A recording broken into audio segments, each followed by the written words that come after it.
Wananchi wote walioko mikoa hii mitatu, hii ni fursa ambayo Mheshimiwa Rais Daktari Samia Suluhu Hassan, Rais wetu wa Jamhuri ya Muungano wa Tanzania, ametuletea katika maonyesho ya 88 kuisimamia kwenye kanda zote. Badala ya watu wote pia wanakwenda kujionea kitaifa, lakini kanda zote za nchi yetu kuna maonyesho ya 88.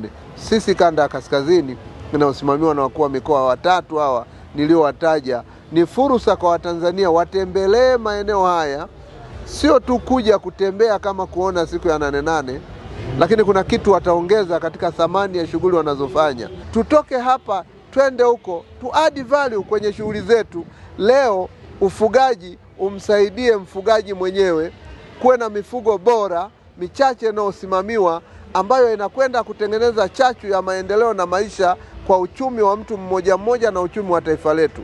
Leo kwenye kilimo tunaenda kuongeza thamani ya mazao yetu kwa kupata tija, na ikiwezekana Tanzania yenyewe kwa mwongozo mzuri na maelekezo ya Mheshimiwa Rais kuhakikisha sisi tunapeleka mazao yetu nje ya nchi. Leo nchi ya Kenya imefungua soko, ndio maana naweza kuona wafanyabiashara wa ndani ya Tanzania wanapeleka mahindi, wanapeleka maharage, wanapeleka dengu, wanapeleka choroko, wanapeleka mchele nchi ya kwenda Kenya pamoja na Uganda, wakitoa hapa kwetu Tanzania. Fursa iliyoko 88, njoo jifunze, uongeze thamani kwenye hayo maeneo. Mheshimiwa Rais ameshafanya kazi yake, Daktari Samia Suluhu Hassan, kuja kutuonyesha kwamba Watanzania njooni, elimu ya kutosha iko 88. Kwa hiyo wananchi wote mahali mlipo, unaofanya kazi ya kilimo, unayefanya kazi ya ufugaji, unayefanya kazi ya shughuli nyingine yoyote, njoo hapa upate elimu, utoke na hiyo elimu, uende mwenyewe, utaona matunda na matokeo mazuri kwenye eneo ambalo wewe unataka kuzalisha zaidi hapo. Kwa hiyo maonyesho haya yamewekwa makususi kwa ajili ya Watanzania wote, na ndio maana imesogezwa kwa ukaribu kwenye kanda, ili usije ukasema mimi nakwenda Dodoma ni mbali, mimi nakwenda sijui mkoa gani ni mbali kitaifa. Sasa kanda hizi zote zimepewa fursa ya kuweza kuonyesha bidhaa tulizonazo, utafiti unaofanyika, shughuli zinazofanyika kwenye kanda zetu hizi. Tumieni fursa kuja kwenye haya maeneo.